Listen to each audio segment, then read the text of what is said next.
அம்மோ தமிழ் மாதங்கள் மொத்தம் எத்தனை? 7 இல்ல 12.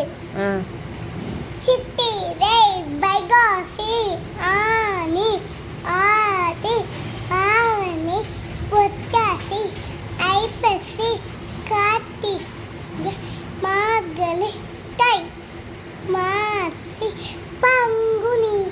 ஆங்கில மாதங்கள் மொத்தம் எத்தனை? 12.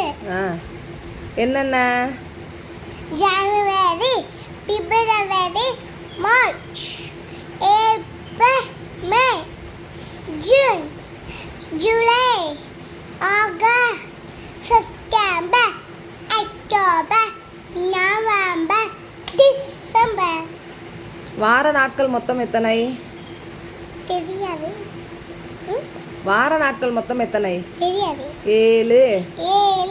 ஞாயிறு, திங்கள், செவ்வாய், புதன், வியாழன், வெள்ளி, சனி. இங்கிலீஷ்ல சொல்லுங்க. சண்டே மண்டே சொல்லுங்க. Sunday, Monday, Tuesday, Wednesday, Thursday, Friday, Saturday.